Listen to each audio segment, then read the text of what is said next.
Hey guys, your friendly neighborhood host, that guy Frankie, yours truly coming at you with a brand new video. And in today's video, what did I manage to do? I don't know why I just dabbed. What did I manage to do? I managed to interview the one and only, the terrifying, the amazing Brandon Melo. Now, this is a PSA before we get into the video. The interview will be kind of wonky with some of the audio every now and then, but I managed to tune out some of the white noise as much as I could, so it should be near picture perfect condition for it. And I hope you guys enjoy. We're going to be talking about Spider-Man the Monsters of Manhattan, TNAS Continued. If you don't know what that is, that's the new animated series that he was involved in before it sadly got taken out, as well as talking about his other projects such as Take Me to Benawe, which I'm upset that it's not going to be coming out till next Valentine's Day. And, you know, just other projects in general, talking about life and film. But yeah, also, Brandon, thank you again for taking time out of your day. I apologize for keeping you on in the interview longer than expected and dragging up the interview to almost 2 hours, man. I really appreciate you taking time out of your day. And apologies to Alex if you guys didn't make it to Joe's Pizza. I'm so sorry. But again, take care, guys. Thank you again. And again, make sure to follow these guys because Spider-Man and the Monsters of Manhattan is going to be for the history books, ladies and gentlemen. I think this is going to be one of the next best fan series out there, and I'll be making sure to link down their Indiegogo in the link below. And hear from the editor as well. She wants to say you make sure to subscribe, guys. Otherwise, you know, I won't be able to feed her every now and then. So yeah, subscribe while you're at it, please. Stay up. Yeah, take care, guys. Yours truly.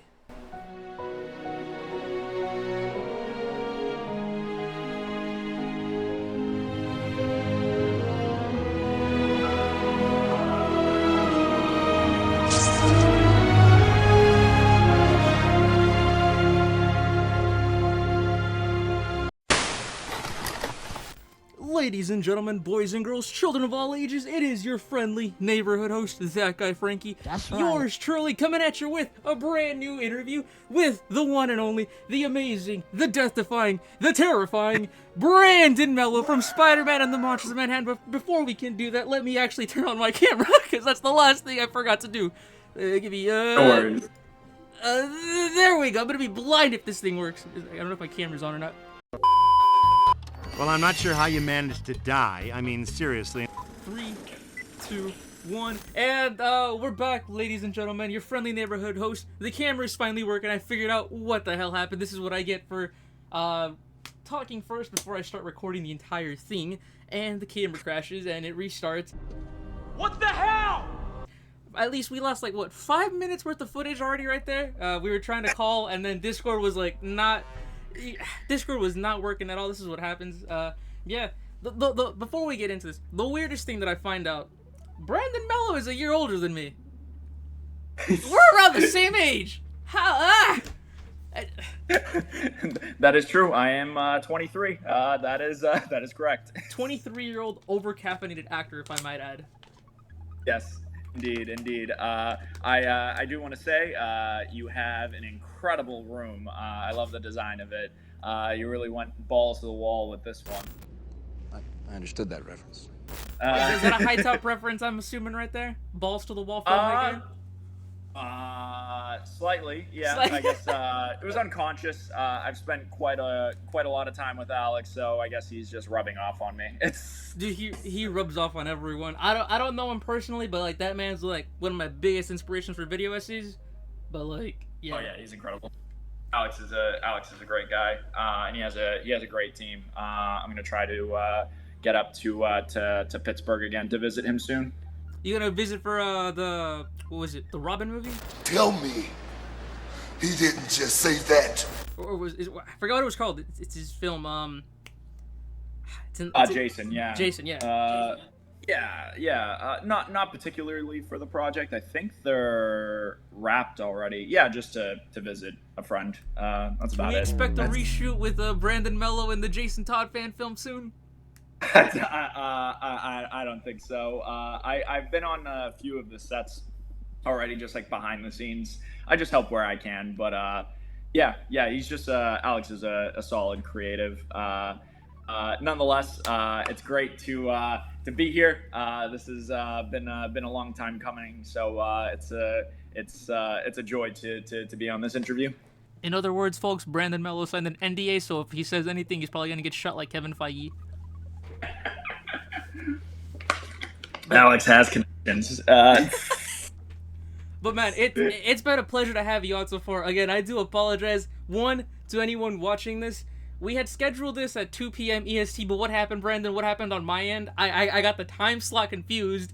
You know how I put what time is 12 p.m. EST to 2 p.m. or 12 p.m. MST to EST. You know what it told me? That I would have been fine. It didn't tell me anything, and so I was an hour late the entire time. I didn't even notice. I was like, Google eyes. It happens. Yeah, I've certainly been there. I've made some mistakes with GMT. Some of our friends in London. So I've been behind in certain meetings, and I was like, damn it, I gotta do better. So yeah, it happens. Yeah, it's a chill interview. It's all good. I'm wearing my slides right now. I'm chilling. Dude, I'm like wearing just my sandals, and I'm just wearing a Spidey Tasm 2 fit on. That's the thing. It was either this or cosplay. My friends say don't do the cosplay, or you're gonna probably just be like overdoing it at that point. Yeah, I'd agree with that. Unless we were like doing matching cosplays and like we're both in Spider-Man costumes, then it would be slightly more fitting. And that's the whole interview. But we'll save that for round 2. So Brandon Melo coming back for a second interview. I'm hearing off the bat already. Damn, that is a first. That's more than my first date ever, right there. I did a quick dab. Here, let me hit you with the soundboard real quick if this works. You ready for this? Yeah. Alright. But alright, now folks, let's get into it. Knowing your background and seeing some of your works like Web of Spider-Man, one of your very first fan films and fan series out there, and your Take Me to Benoit film. Did I say it right? I think I said it wrong. Benoit. It's all good. No stress. The funny part about that is my character in the film, for the first like 3 acts, up until like the very end of the movie, he's saying the name wrong as well. Yeah. So if Hank can get it wrong and he's the protagonist of the film, then it's certainly fine for others to occasionally get it wrong, as long as you inevitably get it right at some point. I gotta try to get it right though. I don't want to keep messing it up. What made you want to pursue film and acting, Mr. Brandon Melo? Sure. It's been a long time passion of mine. I got into the industry when I was about 8 years old, and I started in the model and commercial world. Truthfully, the reason why I got into to filmmaking was because of Spider-Man. Just my passion for the character, and being a 7-year-old going to see Spider-Man 3 just changed my life. While it's not the best made movie out there. Hot take. I still think it is one of the best ones in my opinion. I don't care what anyone says. But that film experience had really changed my life, and just the Sam Raimi movies in general. That whole trilogy just shows you the power of cinema, and that movie-going experience. Ever since then, it's been a dream of mine to break into the industry and be able to tell stories. I do love acting, but I also do love writing and directing. My main passion is storytelling. At the end of the day, whatever form that takes, whether it's behind the camera or in front of the camera, I am of service to the story. And again, going back to Web of Spider-Man, I think that was the first one that I wanted to expose myself to before I even saw Monster Manhattan. Because as soon as I saw the teaser for it, I was like, okay, let me see if this guy's got other works. Because usually anyone in the fan film genre, I'm gonna just call it a genre, just that way. But everyone starts somewhere. And then Web of Spider-Man, when I first saw it, it gave me vibes of TASM meets The Dark Knight. It was very dark and edgy, but in a good mixed way. It was very much like a Marvel Knights inspired fan film. What was your favorite part about Web of Spider-Man? Truthfully, just how experimental it was. I was inspired by TASM, but a big inspiration is this show called Mr. Robot. It's my favorite show of all time. It follows a vigilante hacker as he's battling mental health issues. And just the style of Sam Esmail, the director, had really moved me and inspired me into creating a new take on Spider-Man. At that point in time, I was trying to make my own stamp on the character. And it was my first outing. I was an edgy 16-year-old kid. And at points, I think I took it quite too far. But you know, I'm looking back at it. I am happy that I got my feet wet, and it was a great way to just experiment in general. I think Monsters of Manhattan is. It still has moments of darkness, as you can see with Scorpion and all of that. But the main lesson that I had learned through Web of Spider-Man, the reason why we started to stray away from that iteration of the characters, because we had changed Spider-Man a bit too much. And at that point, why not just make a show called Vigilante Kid, right? Yeah. If you're changing the character, changing the heart of the character, changing the core of the character, then there's no reason to do a disservice to the IP, right? I might as well make a Jason Todd fan film at that point. So really what we're trying to do here with Monsters is not change Spider-Man, but just put him in new environments. Yeah. And seeing how he adapts from that. So when you meet him at the beginning of the narrative, he is very much quintessential Spider-Man with all of the accoutrements and things that you would normally expect, down to the web shooters, the utility belt, all of that fun stuff. And all of the characteristics that you would expect. He's a fun-loving kid with a chip on his shoulder, and inevitably, what we're seeing is him grow up throughout the series. It's a traditional coming-of-age story with a fun spin. And the fact that we're seeing it through a superhero genre. Because you also mentioned when I was texting you about this that this is like a year one take on Spider-Man, right? Mm-hmm. And yeah, he's fresh off of the death of Uncle Ben and trying to make an impact on the world and trying to navigate that. So we're very much seeing a boy being propelled into an adult world and seeing how he adapts to it. So a lot of the things that I liked about Web of Spider-Man you're very much seeing here, primarily in regards to its plot structure. I thought the plot structure that we had planned for Web of Spider-Man is very fitting here. I think the primary change is just in Peter Parker, our POV, which is very important. It's a very drastic difference in regards to tone and style, but Web of Spider-Man was a great testing ground.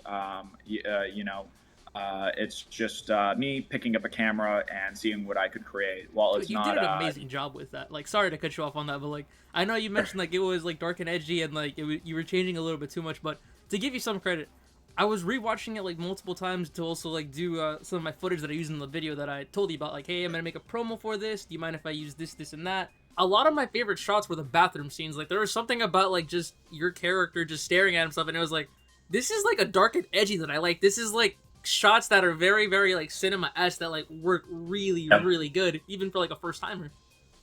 Thank you. No, I appreciate that. Yeah, we were very much like learning on the spot. I was learning directing and acting at the time through my classes, but also just on the days on set. Nothing compares to the set experience, just real world experience of getting your hands dirty and making something. You know, there are so many things that you can't learn in film school. You know, we had things happen on the day, or the things that happened, the day before. Yeah. Let me give you an example. The one that you're describing in the bathroom scene. We had 2 breakaway mirrors, and as I was prepping for my take, one of the mirrors actually dropped and collapsed. It just shattered all over the bathroom floor.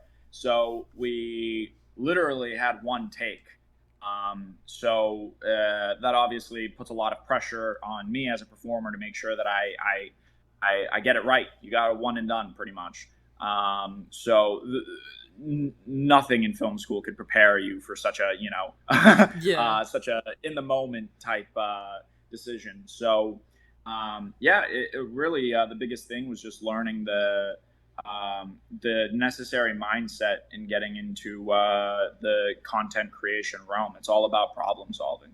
I'm hoping that one day we get to see Web of Spider-Man continue in some way, because, like, looking at how you're doing everything now, like, I'm pretty sure, like, you can find some way to bring back, like, that gritty edginess, because, like, with the IP as a whole on Spider-Man, we've seen some dark and edgy takes. Some people get it right, some people, like, you know, it's a hit or a miss, but, like, we have Last Stand, we also have Ben Reilly. Ben Reilly, he might be the biggest joke to some people just because of how he's treated, like, in the 90s with, like, the whole grungy-esque theme, but Sure. I feel like you can find a way to do it later on. If not, just tease us more with some of that stuff, man. Because, man, It's I hope post Monsters I can do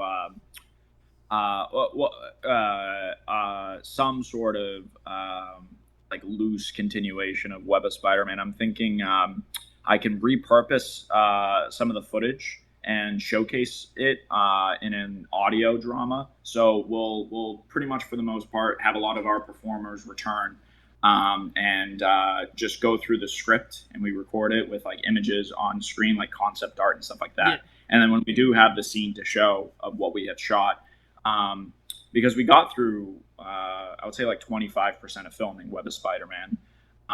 We got at least like the first like few episodes in the can, and then we realized that the design of the show wasn't necessarily right. But I can showcase some of those scenes and give people at least a taste, because we did put a good amount of work into it, to be honest with you. And looking back, it was definitely good for like an 18-year-old kid, you know, student. It was definitely within the student realm. A student film realm. It's very inspiring, in my opinion. I gotta be honest. Like that's what I'll give you there, but like, I know you also mentioned, like, I keep cutting you off. I'm so sorry. I know you mentioned like you had to do like that one take with like the mirror. I think like the one moment that was like, what's the term? It's like unintentionally funny. The breakaway scene on the desk. I was like, oh yeah. I was just like, wait. The acting is like so. It's weird. Like it's not bad, but I'm like, this is so unintentionally funny. It feels like a Sam Raimi type of vibe where like he's not trying to be funny, but it just comes out of nowhere. Yeah, no, it was just so edgy. Like I was just like, what the? How did he just like he just? Yeah, you just got up, and I remember prepping for it, like the night before. A lot of fond memories. It was my mother and I, both breaking. So we had two desks. We had the legit, the unbroken desk, and then we had the broken desk in order for that sequence to work. And we had purchased it in advance and gone through the whole process. And then the night before, my mother and I just took a hammer to one of the desks, and that's how we broke it. And we brought it on the day, and I was like, oh, we got to keep some of the wood chips because then it makes it look real, like it's being broken on the time. Yeah, that was kind of some of the mania that film scene can bring. But yeah, my mother was like, oh, okay, Brandon, we'll go to do this right. But my mother's Portuguese. My family's Portuguese. That side of the family's Portuguese. So very much as I was learning on the spot, she was learning on the spot. Well, she's always pushed me to follow my dreams and stuff like that. There was so much that we had to adapt to, you know. That's the biggest thing that they don't teach you in film school is, how everyone in your life then reacts to it, because everyone reacts to it differently. There's so much uncertainty about the film industry. So, and I've been in it for quite a while.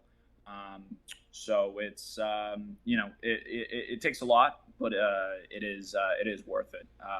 Having conversations like these where we can look back at some of the older works is always fun. Dude, your mom is doing an amazing job. Your family pushing you to do most of this, because like you're also like going on about how in film everyone's experience is different. There are families out there that sadly like they're like, no, why are you doing this? Why are you doing that? But like, look at you, look what you've done. Well, good. Web of Spider-Man. Take me to. I'm gonna mispronounce it again. Take me to. You gotta help me out. Banawe. Take me to Banawe. Yeah. And then again, you're also networking with the likes of what was it? Kevin Porter, Tatiana, most of the Bat in the Sun crew. And like I even texted you, and then on the video also, I have not heard of Ismahawk since like my high school days. So that's like 4 or 5 years ago in the can. So I'm like, okay, pop culture right here for me. What has it been like networking with guys like that, guys and gals like that? Oh, I mean, it's been a dream come true. You know, I get to work with some of my heroes. It's crazy in that regard. Yeah, the experience has been just so life changing. Just the fact that you know, some of these people that I've been watching since I was a kid are just now a text away, and I can just reach out to them and they can be a guiding hand whenever needed. Yeah, the whole Bat in the Sun, Ismahawk crew, even some of the Nerdbot people, they're all just incredible people and always inspiring me to be better and to level up as a filmmaker. Yeah, it's been really beautiful. I feel like that's the difference between like Web of Spider-Man and Monsters. Is Web of Spider-Man was very much in the student film realm, but now being able to work with some of these higher up filmmakers, I think helped us graduate from student film realm to then independent film realm. While it's still a nonprofit, just having quality actors attached to it, I feel like upgrades are quality. Because that's the primary thing that we've been focusing on as a company, is just quality over quantity, right? Yeah. We can throw in all of these characters from the Marvel universe, but it doesn't necessarily mean it's going to be good. So we wanted to make sure that if we're going to be bringing on people such as Kevin or Danny or any of these people, that we give them material that's worth their time. Yeah, because I know that we also mentioned too many cooks in the kitchen could be also a bad thing, and then especially with like the runtime, the runtime average, I'm literally just gonna get sued by dead meat at this point. They're 30 minutes on end, aren't they? Or possibly longer from what I remember? Yeah, it varies very much like what you would see in a Netflix show. We conclude each episode once the story has been told. But yeah, between 22 minutes to 30 minutes is what we're aiming for. We want it to be tight. We don't want to overstay our welcome. We want to give you something in the vein of what you would see in a Netflix show. The other thing that's been inspiring me recently, that's been helping the design of the show, is actually taking some inspiration from Batman, the animated series. Just the fact that they're able to tell a story, a 3-act structure, tight, condensed, in 22 minutes is incredible. Especially as a learning, upcoming filmmaker. Sometimes you have the ambition to overdo it, whatever it may be. At least I do. I love scene work, and as an actor, I love staying in a scene for as long as possible. But like you saw with the teaser, we're providing high quality, and that teaser is just 1 minute, but it has people wanting more, right? You learned to grab the attention. Like, you grabbed everyone's attention with that, and I was like, this is appealing to me. Like, why is it calling me? Why is it like getting me on the edge of my seat? Like, I want more. I'm a consumer right now, Brandon. Give me more. Yeah. Give me more of this. The first draft of that teaser was actually like 2.5 minutes, and it wasn't nearly as good as it is now. We went through like 15 drafts. Like the design of it had changed so much. It was a teaser alone was like a 7-month endeavor, to be honest with you. It took and granted, it wasn't 7 months of like tediously like working on it like constantly. I had shot a movie in between, and there was a few different reasons why it had taken as long as it did. And that teaser was done in about June, but we waited for just the right time to drop it, because timing was everything with that. So sometimes certain ideas need to simmer in order for it to be well executed, and that's very much what we're doing with the show as a whole. Giving it the time that it needs so it can be tight and hook you the same way that the teaser did. We want to make sure that it matches the same quality, and we we hit the bar of expectations or even exceed it. That's the hope. So yeah, that's just giving you an idea of design and approach. You said you went through 7 drafts just to get this teaser right, correct? Or like how many drafts did you have to go through just to get this teaser load? Because I know that It was like you also have 15. like a playlist of like all like the vlogs and stuff that are like unlisted. So if people are gonna like want to see some stuff, it's out there. It's out there. Like I think I've used one of the original concepts that you have on one of your playlists, and I was like, this trailer looks kind of different but similar, and I'm like, I like the quality in both, but this one is the definitive teaser on that one as well. Oh, yeah, absolutely. Yeah, the teaser that we had dropped recently in August, it took 15 drafts of going through different designs. That is insane. There was one version where it actually started with Scorpion, and we thought, oh, we would hook people immediately. But it honestly just works better as like as a button to end the teaser, just to kind of give you a nice little surprise. So we had gone through so many different versions. And like you had mentioned, we had an Indiegogo teaser that we had dropped. Yeah. And we had rushed. We had certainly rushed that.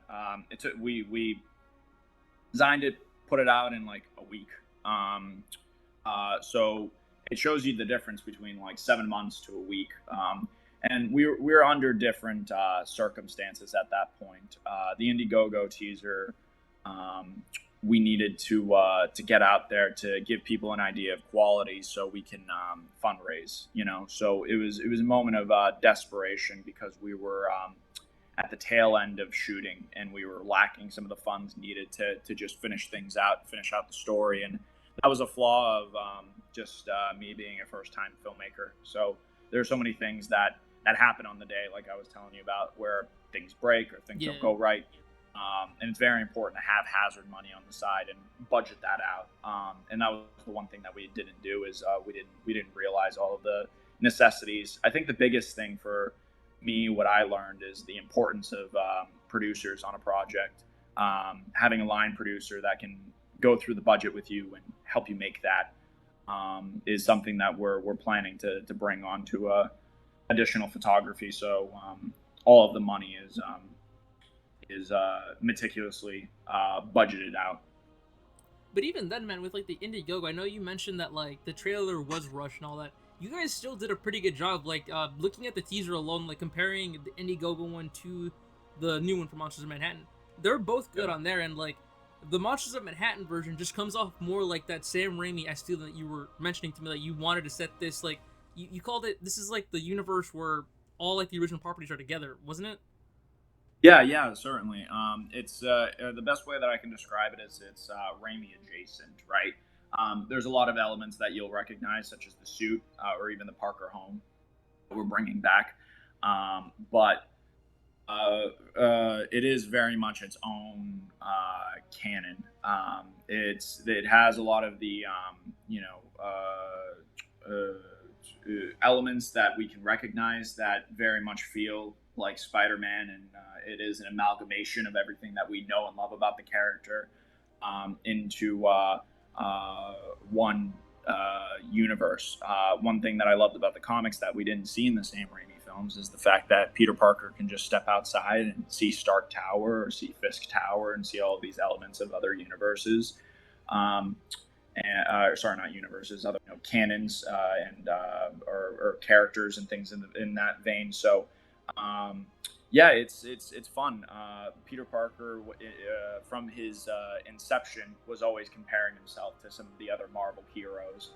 So the fact that now we live in a world where Tony Stark exists in the same universe, and Peter can see Johnny Storm on the news. All of these like incredible characters just inhabit this world. I think is really cool and leaves a lot to the imagination. And that was something that excited me, that we get to see pretty much what an early 2000s Spider-Man series could look like. That's very much what the pitch is. All of the nostalgia and the things that we really enjoy of the Sam Raimi films are being very much brought back. So It has me even excited as a fan that grew up on those films, and it inspired me to becoming a filmmaker. It's just a lovely love letter to the Sam Raimi films and everything Spider-Man. It's really ambitious too. Like, not about it. Like, I love everything about it. Like, when you were pitching it to me, like when I wanted to know more, like, okay, so what's this, what's that, and then you're just like filling in the blanks, feel like shooting all right there, and I'm like, yeah, okay, I'm invested. Here, let me put my money at the Indiegogo at this point. Let me put my $15 in there. That's it. No, thank you. Yeah, it's definitely overly ambitious. That's definitely a product of my age when I initially started it. Being 19 and being very enthusiastic about seeing all of these elements. I think honestly, it took quite a while, but I believe we pulled it off. I think we pulled it off spectacularly. Pun intended. And yeah, it's honestly one of the concerns that I have of even the idea of a season 2, just whether or not we can top ourselves. Getting to work with Jamie Costa, Danny Shepard, some of these incredible people, and getting to do so much with these characters. It was very ambitious, and I don't know if I have the same perspective for a season 2, but we'll see. We definitely want to give the fans what they want and fill a void in the marketplace. So we hope that season 1 is successful, that we can continue the story, but we will only continue it if it's right. I feel like it's right. Like, this is just like I haven't seen it just because, like, you also mentioned, like, you're holding off until like the strike, because you mentioned that the episodes wouldn't drop until like what, December, from what I remember. Yeah. So we're aiming to drop the pilot in December, but that's pending additional photography, and there are so many things that go into getting back into shooting. Just one of which is the strike that's happening right now. A lot of our actors are established actors, and we're looking to attach more names to the project just to enhance the quality. So we want to make sure that we're respectful of their time and not risking their careers by shooting with us. So we want to make sure that we do things appropriately to be respectful of some of the other talent attached. So yeah, it's the strike as well as just budget, making sure that we can afford to do it. So we're currently fundraising outside of Indiegogo and getting some things in place. So this week in my own personal life has just been about locking some of these donor deals. So we have some really promising things in the works right now that I'm pretty excited about. It's very admirable, though, because I know, like, with the strike and everything going on, like, I didn't really know about too much going on, and, like, this right now is, like, its own Spider-Man media. Like, I think it's, like, the most positive that we were seeing right now, because I'm not gonna, like, bring any names, but, like, everyone knows what's going on with, like, the fan film genre as it is right now. Like, fan films are kind of being talked down upon, because this has been, like, the one positive so far, especially because with Spider-Man media, like, the MCU basically did get Spider-Man right towards the end of, like, the trilogy, from what I remember. The comic book runs right now also, like, it's very, I wouldn't really say 50-50, but, like, 60-40. Like, some of the stuff is pretty good, but a majority of the stories in the comic industry for Spider-Man is just, like, questionable. We have, like, the One More Day series. They retconned a lot of stuff that should have never happened. Like, I'm not sure if you're familiar with the Green Goblin Gwen Stacy arc. That should have never been a thing. And they got rid of it, but then for every step they put forward, it's 2 steps back also. Especially with what's going on right now, where I think Peter and Mary Jane were, like, married or together, but now they're, like, broken up again for, like, the 15th time or, like, the 1,000th time in canon continuity. All I'm hoping for is that with this, like, even if we don't get a season 2, this one definitely has my hopes up, because this one looks more different, and it looks more like we can kind of see the character be happy instead of, like, gloomy, depressed. Like, he's just, like, getting his ass 24/7. Like, the writers just want Peter Parker for some stupid reason to just be depressed for his entire life at this point. Yeah, I certainly hear you. Paul is a menace to society from the most recent comics. Yeah, I certainly hear you. I haven't been keeping up as much with the Spider-Man comics recently, just because we've been so busy with the show. Not But worth it. Not worth occasionally it. Not worth it. I dip into it occasionally and give some of the stuff a read, or I listen to like a recap of sorts, just so I know what's going on. But yeah, I certainly hear you, and I certainly empathize with your perspective about the fan film community. Like I was describing earlier, there's a lot of mistakes made for first time filmmakers, and sometimes it's difficult to maneuver when so much of the mistakes are now public. Yeah. And the community can sometimes be toxic in that, right, where a first time filmmaker fails publicly, and then inevitably it's difficult to move forward after that, because their name has been tainted for X, Y, and Z, right? So I understand. It's definitely had an impact on the community, and it's certainly somewhat disappointing in ways, but my hope is that we can come together as a community and as a collective to just love this character again, because there is a lot of negativity going around in the community, and I'm hoping that that'll die down soon. I'm hoping so too, man. Because like, it's just it's the like the when it all blew up. Because even before like the fan film was like big and like it felt public, like you mentioned also, like fan films for some reason, like, and it's not just in the Spidey community, but just fan films in general, just tend to get like the worst, I guess, like hate or just dogged on by like a majority of filmmakers or film bros. Because to them, it's not in a sense like cinema or movie, but even then, it's like, okay, this is creative. They're like, the whole point of a fan film is to be passionate for your project. Like, even if it sucks, who cares? Like, you're trying, you want to do something different for it. Yeah, it's all about expression, and everybody has a different perspective on the character, and I feel like that's honestly a beautiful thing. I do think that fan films is a good testing ground for first time filmmakers. I think it's a good way to express yourself, especially if you're expressing yourself in a positive way, and attempting to say something different and new with a character that we all know and love. With Monsters, I'm definitely relieved that people are enjoying the teaser. It's, you got to give us more, man. I'm telling you, you got to give us more. that second trailer's gotta come soon. Yes, it's definitely it was a scary thing to put out the teaser, because it was something that I've been living with for so long, and you always question whether or not people will like the thing that you've been creating. The best analogy is like sending your kid off to school for the first day, right? And hoping that the kids like him, or him or her. So it's it was like putting my kid out there, and it's just it's a relief. You always want the best for your kid.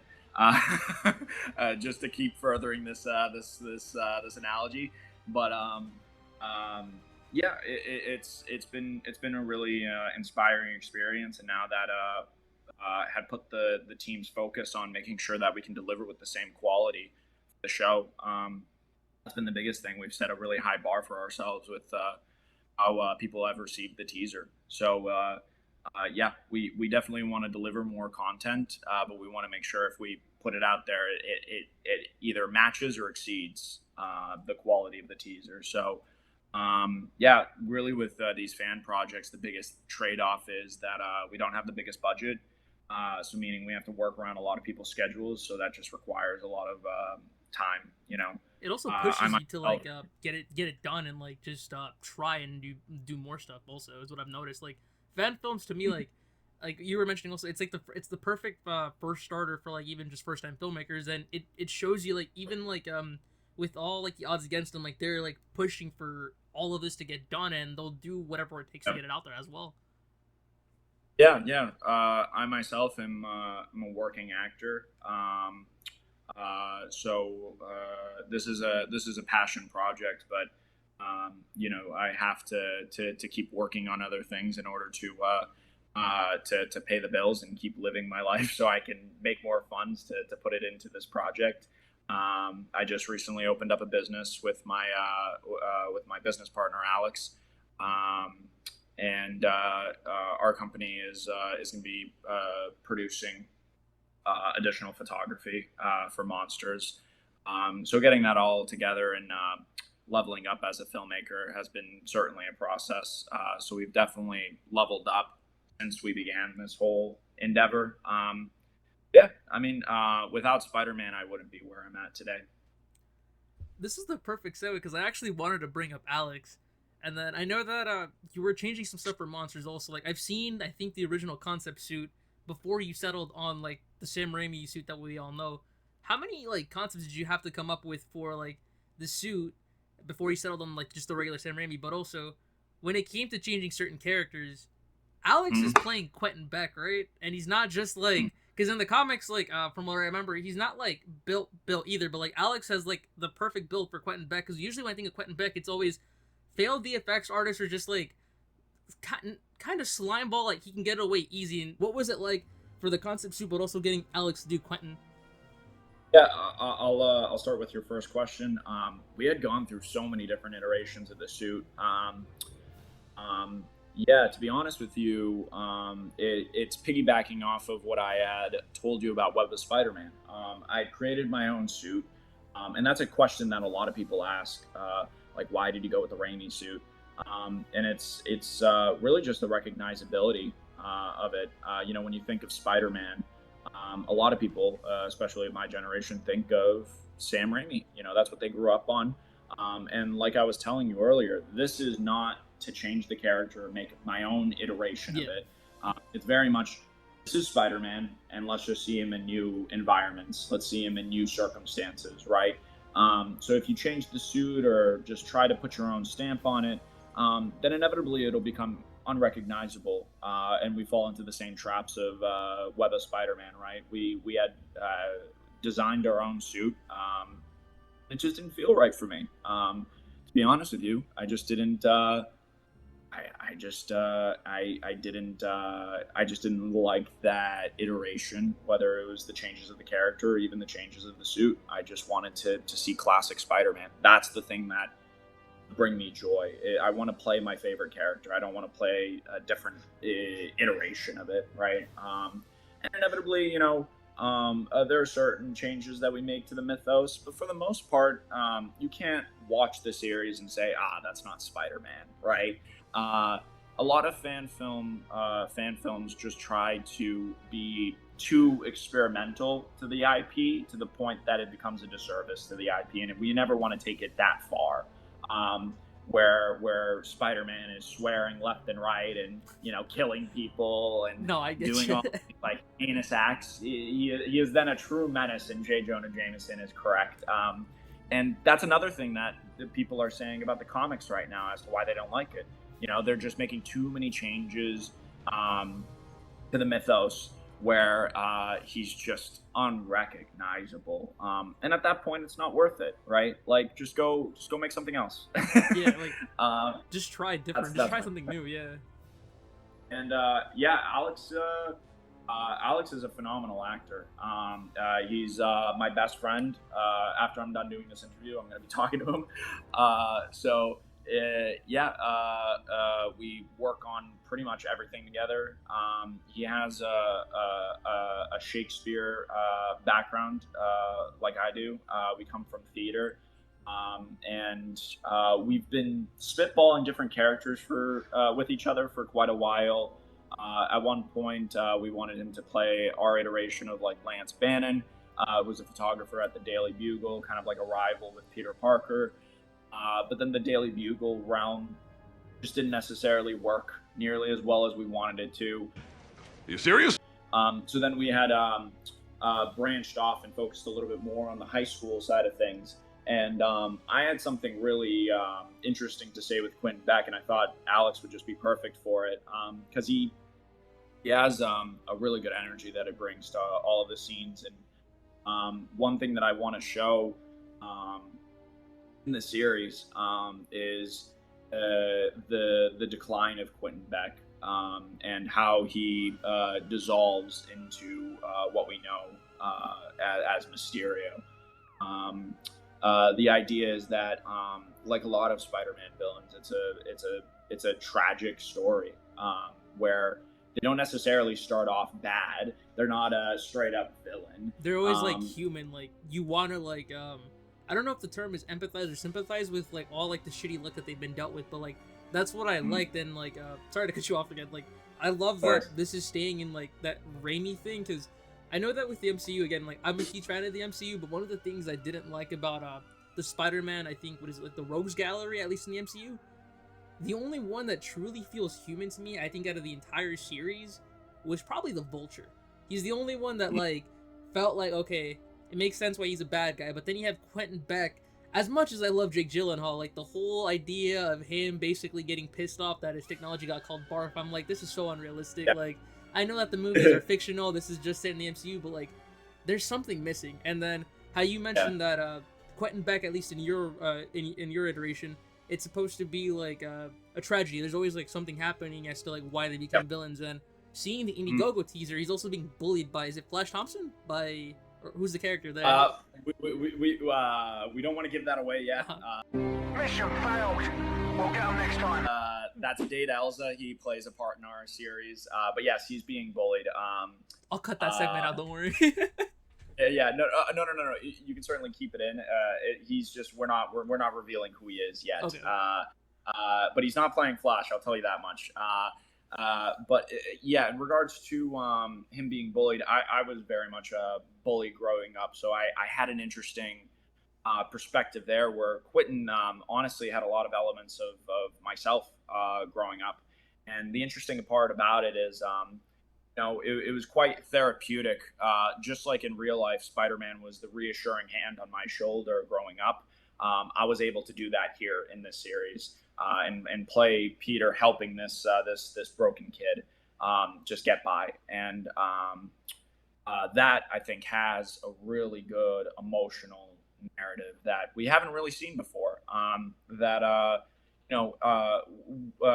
like to think that Quentin would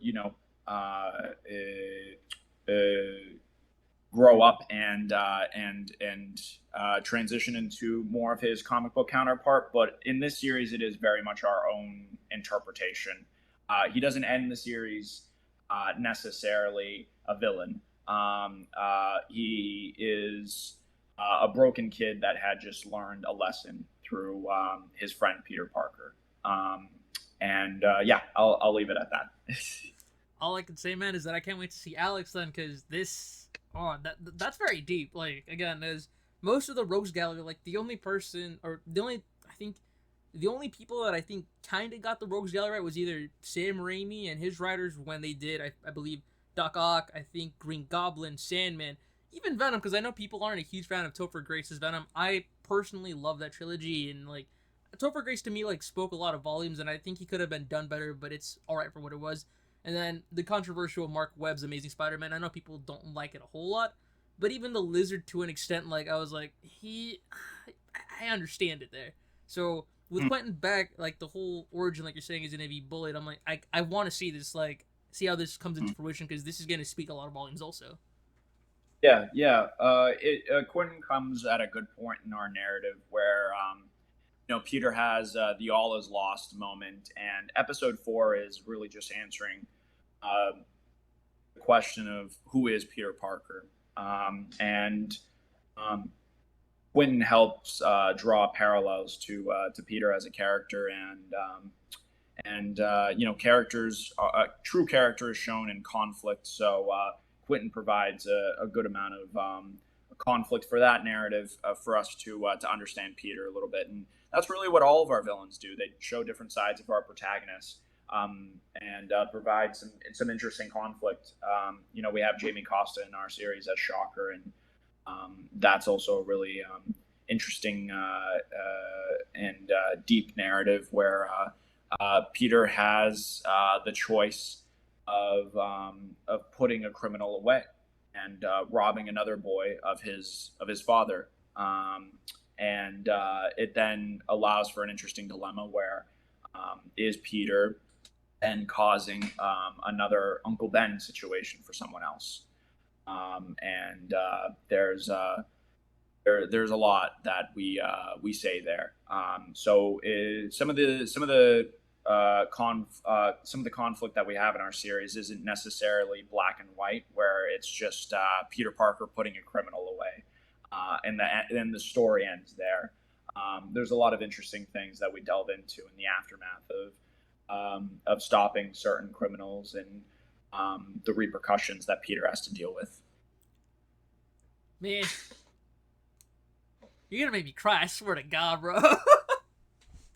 Like, it's just the way that you're pitching all this. It's like, this is stuff that hasn't been done in a while. Like, to actually make the humans feel like, not the humans, the villains feel like sympathetic. Because I know that the MCU has a track record of it. Also, like, the last one I think for me was either Wenwu or Thanos. But like, there's just something about like current media with villains. Like, they want to sympathize for them to an extent, but like, it's just not done properly. And the way that you're making it sound also for at least your villains, it's like not the whole black and white picture. And that's what I like about villains to an extent. Also, like, sometimes I really do want to see like what makes them tick or what happened. Other times I kind of do like the black and white narrative. Where like, oh no, I'm just a villain, just straight up like evil bastard. That's it. So I am excited for this. But you also did mention that this is gonna have, I think, Scorpion, Shocker, Quentin. And I think on the IMDb, feel free to cut me off at any time if I say something I'm not supposed to. Like, if I pull up a Sony here, just bring out a sniper, just take me in the back of the shop, and that's it. How many villains can you confirm for us? And will there be any other crazy ones aside from Scorpion without spoiling any?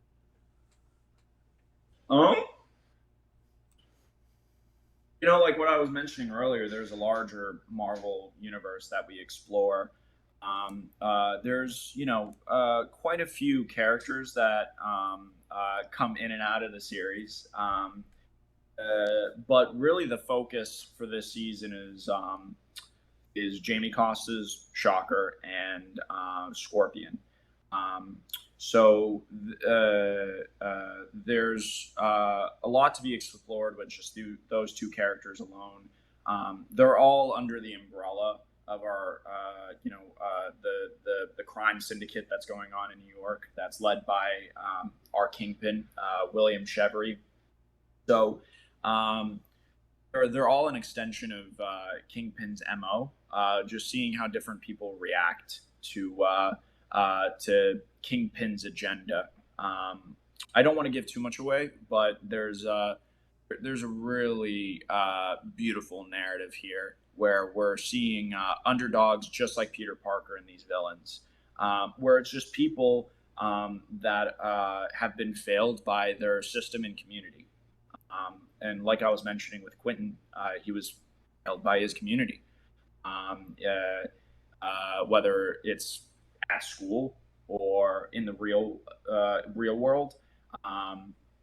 There's a lot to be said here. Monsters of Manhattan means a lot of different things. While we very literally have a monster in Scorpion, there are some monsters that walk among us that we don't necessarily know are monsters. So I can kind of see why you went with the name Monsters in Manhattan, because that was going to be my next question. But aside from that now, what was it like working with Rashad Santiago, especially with getting like that beautiful look on Scorpion? Because I remember when I texted you, like, this looks terrifying, and I'm all for it. What was that process like? Like, how many concepts did you guys like come up with before you're like, okay, this is it, this is what we want for sure? Yeah. First off, Rashad is a friend of a friend. I met him through my good buddy Damien Shanapi. And yeah, I can't say enough good things about Rashad. He is just an absolute genius. His quality of work is unmatched. His work ethic is unmatched. He essentially is a one-man army. Dude, he's insane from what I've seen. Like, even in your vlogs, like, when you went to, like, I think, what was it, like, his studio? Like, just seeing all, like, those different molds, and then I remember seeing an old YouTube clip of his where he's, like, he made his own, like, Yautja Predator suit, and I'm like, this is, like, my dream of a cosplayer someday, but holy sh**. Yeah. Working with Rashad was very easy. And he had a quick turnaround. Didn't go through that many iterations of the Scorpion suit. To be honest with you, I'd put together a mood board. The research process took a while on my end of trying to figure out exactly what I was envisioning here. But yeah, once we had finished the mood board, we'd sent it off to Rashad, and then he gave us a few pitches, and then inevitably he created a 3D model, and that's what you're seeing today. The creative process was so easy, and we gelled instantly. I can't really say anything bad about Rashad. He's just a wonderful human being. What made you want to bring in Scorpion? Because Scorpion's, like, barely been done live action out of most of the Rogues Gallery. Like, we've only seen, I think, is it Matt Gargan in the MCU? That's it, or I remember. Yeah. We've only seen, like, just the regular form, but, like, this is a straight up monster from what I'm seeing. Like, what was, like, your idea going into, like, hey, we're gonna have to add Scorpion in Monsters of Manhattan? What was that process like? Yeah. Well, the first thing is, like, story first, right? And we wanted to find a good parallel for Peter. Scorpion and spiders are both arachnids, so we wanted to play on that here, and really just put up a mirror to Peter Parker, and there's a lot of thematic relevance with Scorpion, where Peter very much has to go up against his inner demons, parts of himself that he doesn't necessarily like. Scorpion embodies. So him overcoming Scorpion is overcoming parts of his personality that he needs to best describe it, get rid of in order to move forward. He at the beginning of the series is Peter's very broken and is vengeful, and is saving the day here and there, but he's not doing it necessarily for the right reasons. Some of those selfish desires he needs to move past in order to truly become the hero that we recognize and we all know and love.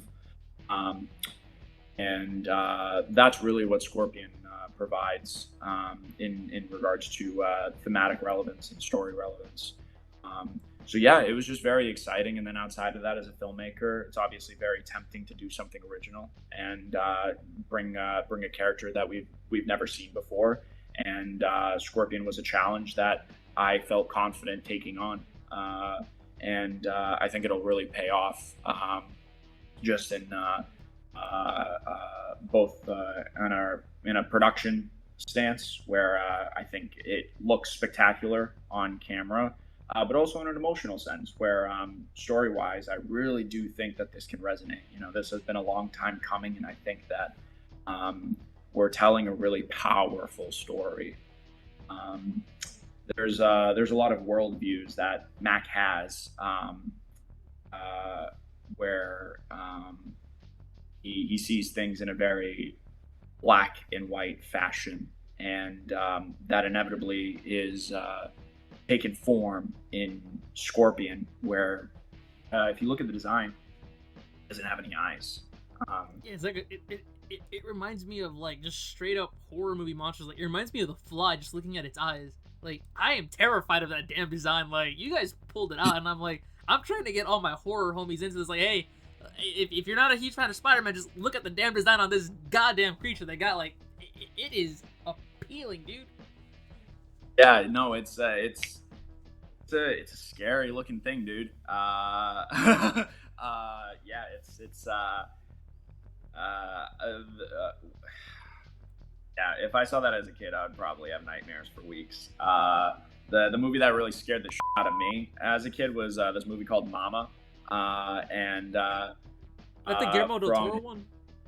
I believe so, yeah. And from 12 years old up until like 15, I was so scared of my closet. Uh, so we play on similar tropes of the horror genre, where there's very mundane things in your normal life that can become scary if put under a different context. I'll leave it at that, but really at the end of the day, I'm talking about story relevance. I'm talking about like production relevance, but like I've mentioned, really my favorite part about all of it is the fact that we get to put Spider-Man in new scenarios that we haven't seen before, and the fact that we can bring out some of these horror elements is really appealing to me. That we get to see Spider-Man under a new lens, and that isn't something that's being provided right now in our current Marvel Cinematic Universe. Some of the films that they had put out are very by the books, and obviously that works for the studio. But in fan films, you're really allowed to experiment and branch out and do some things that can be very different and new, fill a void in the marketplace. We want to be respectful of the character, but still provide something that's unique that can show our ability as filmmakers. And then going into like how the films like the MCU, like a lot of them really just playing it safe right now with like the last phase that I know it's all by the books, like you said. It's very safe. Like sometimes they'll try, but like they just pull back. Like especially with Multiverse of Madness, I wanna love that movie so bad, man. Like it's got a lot of good elements. It ain't even Sam Raimi's fault, but like you can kind of tell that's where like the little shift of like Marvel was like, yeah, they're kind of playing it more safe now. And then with fan films, like you're also saying, like it is a great way to also like experiment on a lot of things. Like you want to try it out, like even if it doesn't again mix well, like you're doing something that no one else has done. You can either try to be original, keep it to the character, and add some elements to it. Also, it's all about wanting to try and do something different and experiment. Also, yeah, I definitely hear you on Multiverse of Madness. I had actually rewatched it recently with the commentary just to hear Raimi's perspective. Yeah, I felt like it was just the studio taming him, where he wasn't really able to fully express his vision. Like even if you listen to some of the interviews, Bruce Campbell was talking about how like the movie was like changing every other week, where they couldn't necessarily decide what it was going to be. And honestly, like Raimi was a big influence on us. The fact that he has a horror background, I love Sam Raimi as a filmmaker, so we very much pay tribute, not just in the suit, but also some of the style and approach that we have to these horror segments. I mean, I can see it behind you, the Evil Dead poster. He is just an incredible filmmaker and understands horror like no other. So we very much pay tribute, not just in the suit, but also just in the filmmaking style. all I'm gonna say is that if you have some weird looking jump cuts like Sam Raimi, you're gonna get a 10 stars from me. I'm not gonna take my review back. I'm not gonna change anything. I'm not Rotten Tomatoes at this point. That's awesome.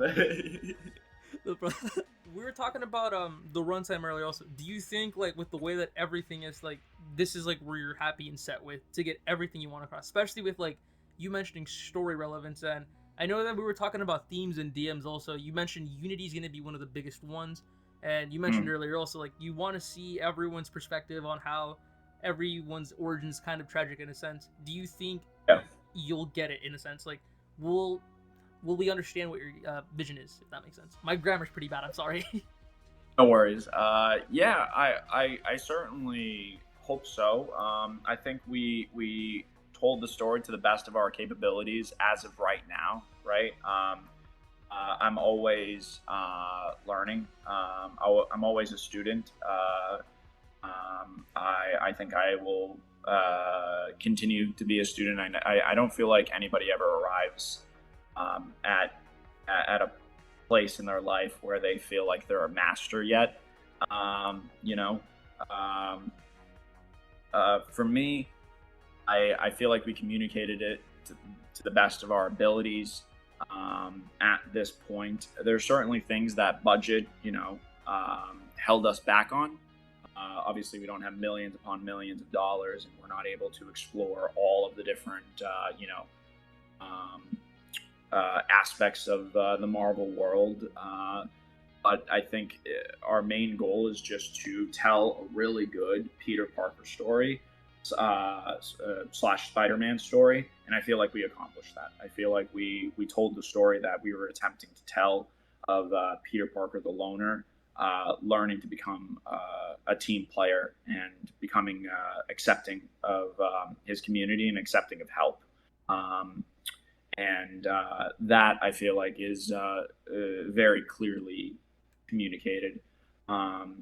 Our action may not hold up to the same extent as some of the Marvel pictures, but oh, dude, I'm not even worried. Like, I don't know if I told you, but like action to me, like I'm fine with it. But like, as long as like the story gets it across, like for me, I'm always about story. Like if you look at even some of Sam Raimi's like Evil Dead movies, Army of Darkness, the only one that's like the biggest action comedy. The action scenes are pretty questionable, but it's the goofiness in that story that has a charm to it. Like, if you can get even your main character across in any way, you're still going to get something good. Yeah. And, we do have some really cool action beats, but that's not our story. That's kind of just, the surface level things that are required for the genre, right? Like, in the superhero genre, if you have an action hero, you need some action. Otherwise, like, what's the point? No, I guess, like, I'm not expecting like some crazy like SmackDown versus Raw off the top rope type of thing. I'm just expecting like, all right, give me like a beautiful fight scene where it makes sense. Like it has to be there, and it has to like have an ending or a story like told through it also. Yeah, and I think we do the best that we can within our budget. We have some really cool wire gag sequences. That's very exciting for me. And I never got to do that before in my career, and still actually haven't since. So we got to do some really cool things while everything that had happened with COVID was tragic and really changed our world.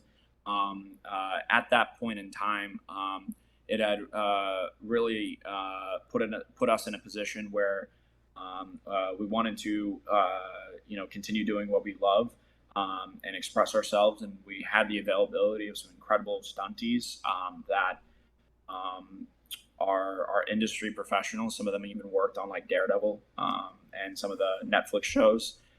So they're incredibly talented.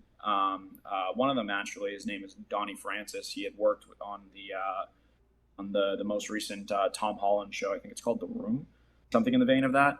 And he actually played Tom's stunt double. So we're bringing action that I feel like exceeds fan film expectations, but doesn't necessarily match some of the other quality Marvel Studios productions, just because we don't have the funds. But I feel like nonetheless, our main goal is to tell a good story, and I feel like we do that. What was like the best like the best shoot day for you, and then what was like the hardest like scene to ever film? Like how many reshots did you have to do, or was it all just like, all right, here we go, that's it? That's a good question. Good question. Yeah, I got you on the hot seat. I told you I was getting you on the hot seat, man.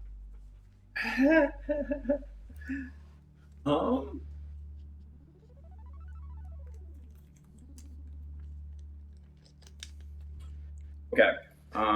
There are 2 days that come to mind when I think of the best shoot day. The first is from our earliest shoots back in 2019. We had a 4-day block week where we were shooting, and it's Peter Parker at the high school. And you actually see this moment in the teaser. So there's no spoilers, but there's this moment where Peter Parker approaches MJ on the bleachers. And I remember just looking out at that football field and thinking to myself that there was no better time in my life to shoot this project, where the story really resonated with me. And this was something that I needed to say. At 19 years old, and completing that week, it felt like such a big hurdle in my life that this incredible feat that I had overcome, and just having this feeling of accomplishment was a feeling like no other. And just the story that we were able to tell in that moment, I think is just truly riveting. I was thinking to myself, I was like, damn, why is there no other beat like this in a Spider-Man movie? That was a beautiful shot too. That bleacher shot, like I used that one multiple times for like that little promo I made. I was like, okay, there's something about this little scene with him and MJ like I have to use, especially with like it low-key reminded me of Web of Spider-Man, where I think Spider-Man was he dating Gwen in that one from what I remember, or was it MJ? Yeah, it was Gwen. I was like, even the dynamics there, it felt very similar, and I love the dynamics. I was like, I have to use these shots. There's something about them that just like catch my attention. So you guys really knocked it out of the ballpark with a lot of your shots, even for that teaser alone. Thank you. Yeah, that one, it just speaks volumes of what our show is. Like, there's something so simple about just Peter Parker being a normal kid walking onto the bleachers and just telling this girl how he feels about her. I think that's really beautiful. Just thinking about it now kind of gets me emotional. Man, if you have to cry, I'll cry with you. I have to put on my mask because I'm not tearing up on camera. We'll save that for round two. Here, you can wear the mask even though it's kind of sweaty. I have to wash it. My second day of shooting that I remember very fondly is another small day where it was just very intimate. No action, no nothing, but just a good character drama. And it was one of the last days of shooting at the Parker home, and there's a really some emotional scene between Peter and Aunt May, where Peter expresses to her the void that Uncle Ben leaves in his heart. The fact that he feels very empty inside right now because he doesn't have this person that he needs right now. Yeah, it was a very emotionally charged scene, and I think it's some of my best work as an actor. And there was just something there where it was quite, therapeutic. I myself grew up with a single mother, and a lot of those emotions are real, and things that I had felt growing up.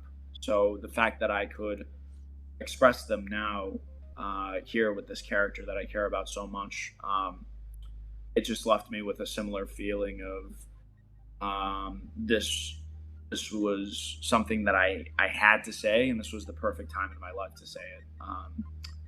It was a year after we had shot that high school, and I was 20 years old, and I felt like I was breaking out of adolescence, very much like Peter Parker was. So there was a lot of emotional baggage that I was able to finally let go. I think you'll be able to see that on screen. You got me crying already, man. I swear I'm like hiding all my tears right now. Yeah, those are the two best days. There was a lot of good days, honestly. The whole thing was a great experience overall, and something that I felt like I really had to do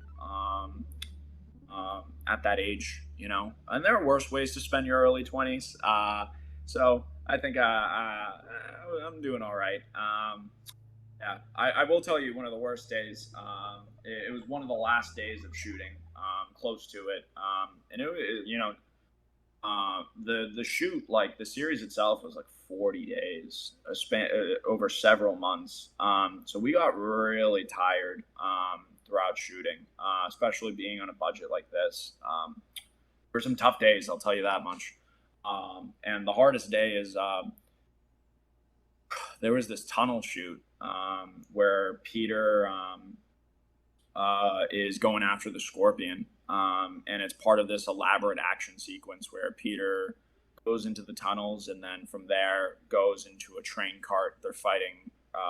It was to pay tribute to what Sam Raimi did in Spider-Man 2.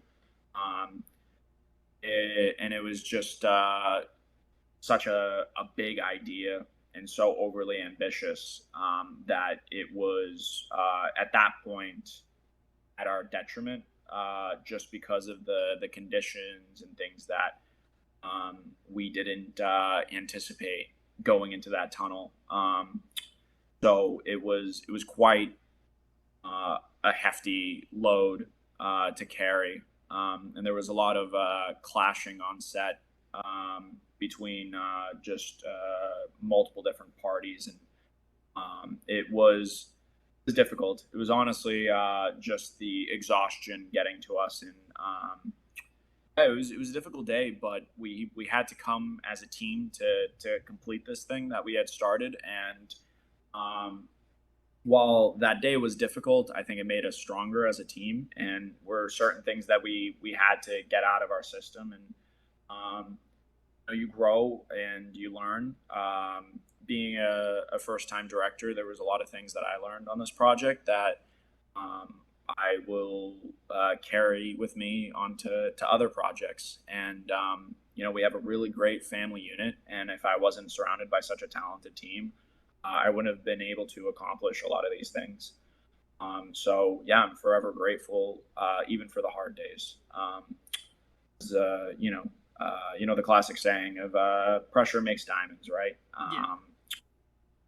Yeah. It's like a live and learn situation, because you always hear like all these horror stories about like how certain things are done, but like I'm really glad that you guys were able to like still come back together, because you hear like all the stuff behind the scenes, like whether it's like film or even like wrestling. Like I'm not sure if like you're a wrestling fan, but like the current stuff going on with like a certain other promotion, wrestlers just getting into it, and then with films, like you have actors just being like the biggest divas possible, and they can never bury the hatch for some reason. But if you're able to bury it, like that just speaks volumes, and it just goes to show like you're actually trying to mature.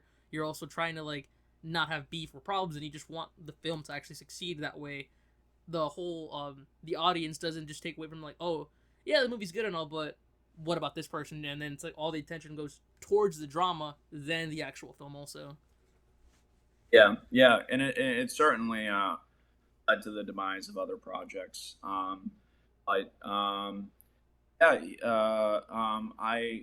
honestly would just be a boy with a dream, if not for my team. So my team really made it happen, and I'm ever grateful for them. And then I know I've kept you on here like pretty long. I do apologize. I have like just a few more questions, and then you're free to go. Otherwise, like again, I'm still very grateful for this interview, man. Like you have no idea. I'm like trying to hold the inner fanboy as it is right here. No, it's all good, man. No, I appreciate you having me on. It's an absolute honor. To segue from Monsters of Manhattan, we are going back into the well of one project at least some people, if they were into this certain cartoon, were cult fans about it. What was Tenaz continued? What did that feel like? Because I know that it never came it never got finished from what I heard. But what was like working on it like? Because you were gonna be playing Peter Parker, and I know Boris is gonna be rendering a lot of the character designs from what I saw on his stories. Yeah, no, it's a really talented team. Nero was spearheading it for quite a while. Nero is an incredibly talented individual. Spider-Man Ordinary. That guy is amazing. He is insane, especially for his age too. Oh yeah, absolutely. I was thrilled to be a part of it, even if it was for a short period of time. But like I told you, I'm a huge Raimi fan, and that's very much an expansion that universe. Very similar to what Monsters is, right? It's very Raimi adjacent. So it was very much a dream come true. I've always wanted to do the voice of Spider-Man in an animated piece. Fingers crossed that it can still happen. Dude, I'm hoping so, man. I'm hoping so. You look and sound like Peter Parker, at least to me. Thank you.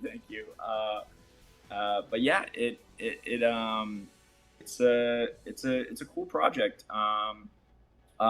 It unfortunately was just too much too soon. The creators had bit a little bit more than they can chew, and I feel like that's what inevitably led to them canceling the project. I don't know exactly what had happened behind the scenes that led to that decision. I was more of an actor on that project rather than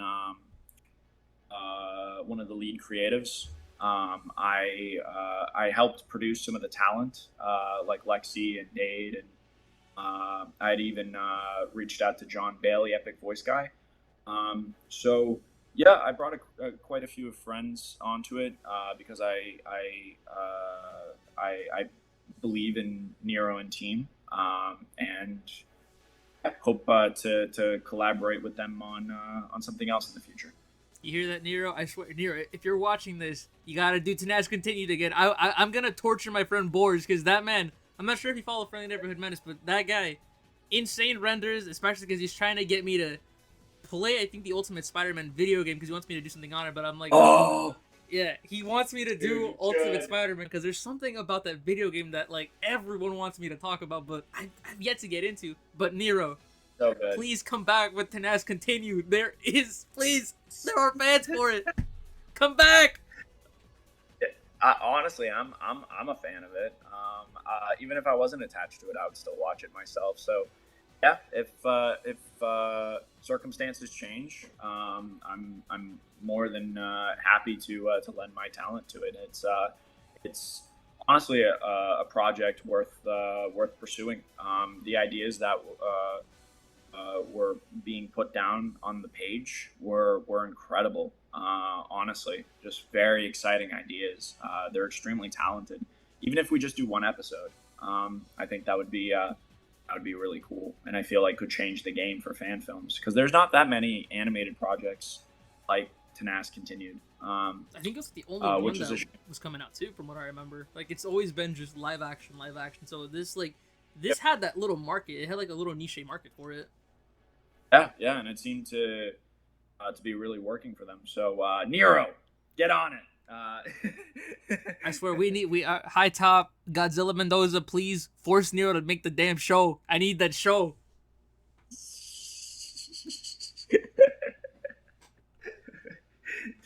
Wow.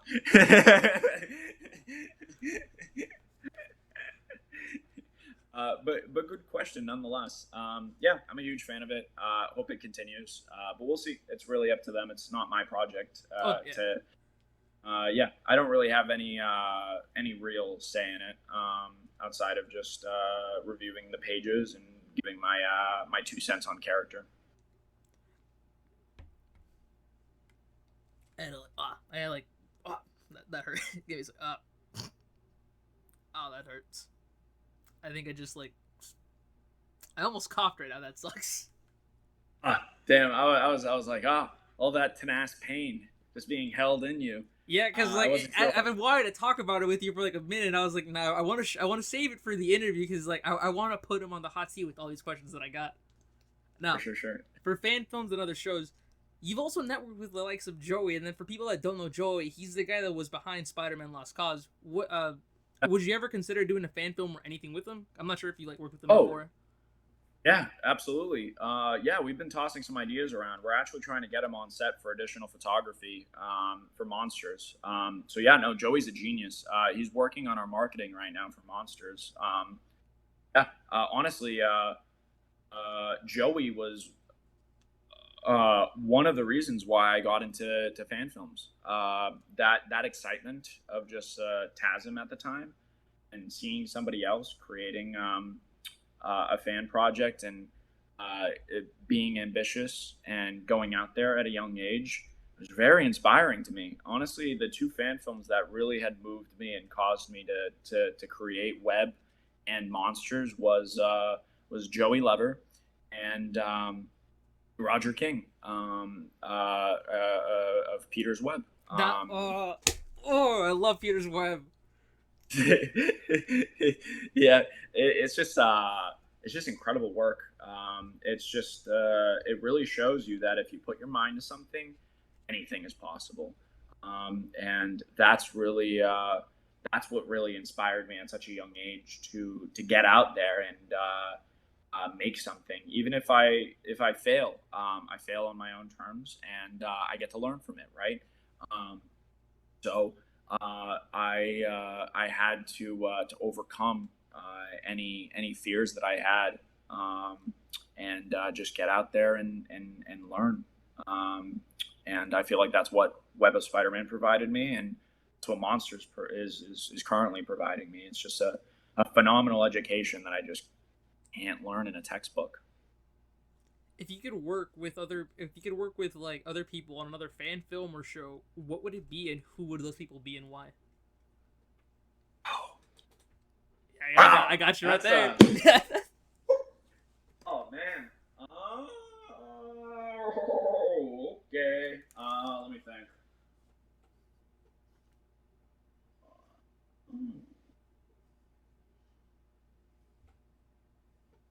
It could either be like film directors or people that you know, like whether it's Joey or anybody else also.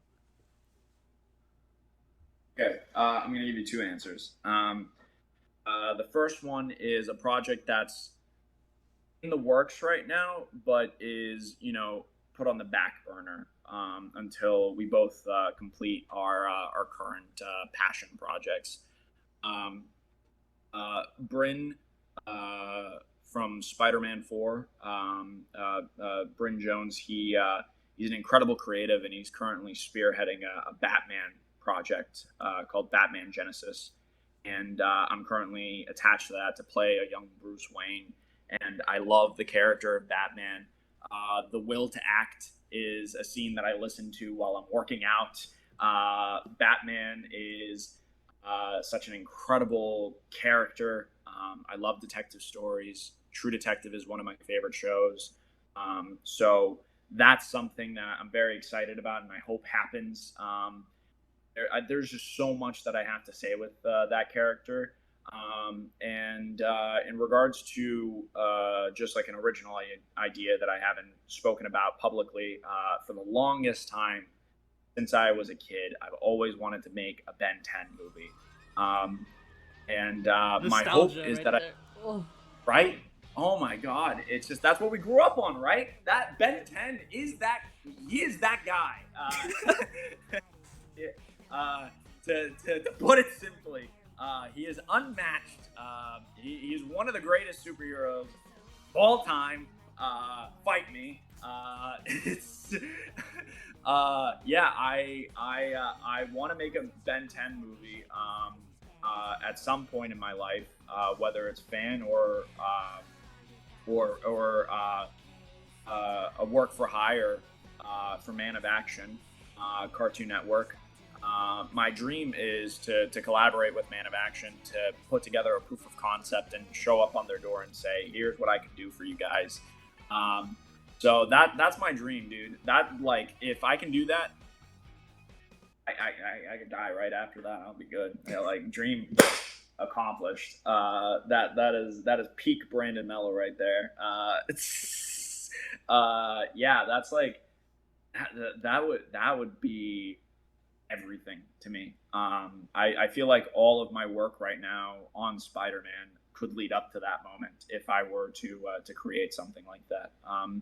Because it blends the superhero genre with like some of the sci-fi, like Star Wars adjacent themes. So yeah, there's just so much there to chew on in regards to source material. And I would also want to do something that's very like contemporary and relevant of what happens when you have so much power at a young age. We're seeing that in the fan film community of certain projects, and we have so much power just in this, right? Our phone. The whole parasocial relations too is like another big factor too. That's one thing that's like very coming out more, where it's like we're giving people a little too much than they need to, and like I get it, like we're just trying, like I think you said it best too when it comes to certain stuff. We only want to make the community better, and we should hold people like accountable, but we should also see them grow. Like we shouldn't just like cause all this hate and negativity. Like stuff happens and it sucks, but like we only want we only want to see people do better. Like I've even said it before. Yeah. And it's holding certain people accountable and holding characters accountable, I think, can be interesting. Ben, when he was growing up, was a very arrogant kid and had sometimes given in to his own selfish desires, very much like Peter Parker. And I honestly think with everything coming up with AI and the whole strike, there's something very relevant that I would like to say with that character that I hope that I can. So yeah, here's hoping. Honestly, that would be a dream come true. Dude, that's make the storyboards, make the concept art. I want to see that happen already. I need to see some of that. I haven't like heard anything Ben 10 since probably like the PS2 era of video games. That's like the last time I got into it. It was either that or I think when he was a teenager. That's the last thing. That's like the last media I know about Ben 10. Dude, I've been trying to conceive of a Ben 10 idea for quite a while. Like while we were shooting Monsters, me and my buddy Eddie Possehl, we were just tossing ideas back and forth, and like we put together an outline. We put together a movie pitch. Like I got so many ideas. They just gotta call me. They just gotta be like, hey, yo, dude, you got Ben 10 walk so that Generator Rex could run. That's all I can say. As much as I love Generator Rex. Maybe. Wait, I don't know. Ben 10's pretty good, dude. I'm not gonna lie to you. Oh no, that's what I'm saying. Ben 10 walk like he is like the blueprint, so that Generator Rex could run. Rex is cool, but Ben 10 is like the legend right there. Yeah.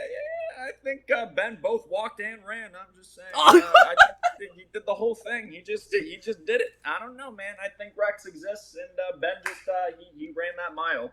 But we've got two 2000s kids going at it right now on Cartoon Network. Let's go. I'm pretty sure Brandon Melo could kick my ass though in real life. The dude looks taller. That's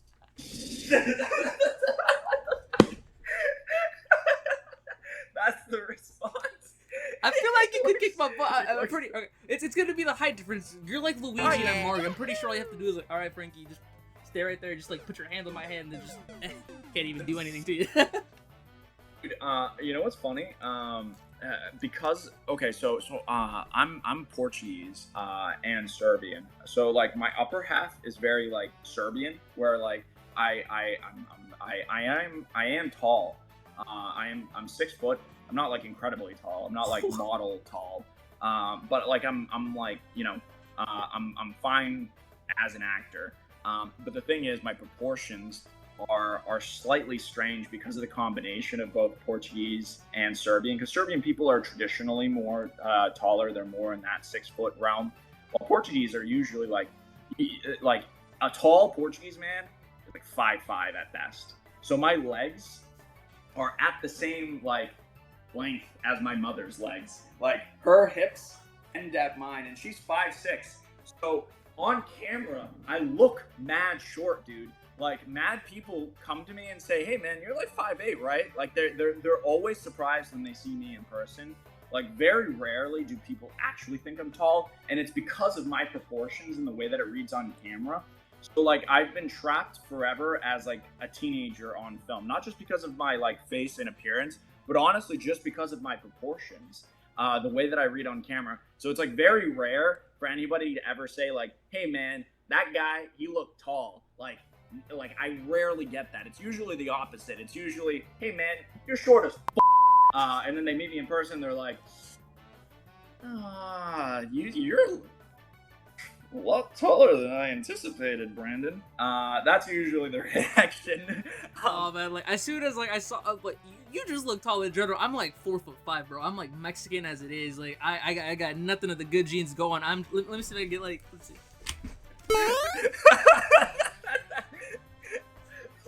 very short, as you can see. I'm like, dude, I gotta be the same height as Rey Mysterio, if not shorter. That's how I'm built. And I'm not even built in good proportion. I am just like brolic chubby. That is it. Our legs probably, like our hips probably meet though. Like I got them stubby Portuguese legs. So that's kind of like why I have like the teenager build. And it's very obvious on camera too. Like you'll see it. Like when you see some clips that come out of Spider-Man, you'll be like, guy must be tiny. You'll see it, which is fine for Peter Parker because of the fact that he is supposed to be like 5'8", 5'10", depending on like which canon you're looking at. I think like Ultimate Comics he's like 5'8", and then like 616 he's like 5'10", but it's all arbitrary. Andrew Garfield was 6, and then Toby was stubby. So like it's just. It is what it is. That's all. This whole side tangent could be its own interview of like, how tall are you and how tall is Spider-Man? So, yep. You got the exclusive. I'm gonna tell you that. This is the first time this is the first interview I've done where like we just all right. This is how tall we are. That's it. That's it. That's the only interview. Just like that's the only thing you put out. Like it's just, hey guys, Brendan Melo's interview with that guy Frankie. Just 3 minutes of us just comparing heights. That is. Yeah, guys, we got the exclusive. We figured it out. We figured out how tall he is. No. It's that's mad funny, dude. That's good shit. Before we go, I'm gonna end it off with a couple more. I'm tired of this, Grandpa. That's too damn bad! For first time, because I don't want to hold you on here long. I know you still got to hang out with Alex, so if you guys missed out on Joe's Pizza, please feel free to kill me. No, it's all good. Hit me. What's up? What are some my grammar is super bad at this point. I've lived here for like I think 22ish years already. What are some tips you can give first-time filmmakers, just filmmakers in general, like starting out? Okay. First off, my first language was actually Portuguese, so I can totally relate to your struggles.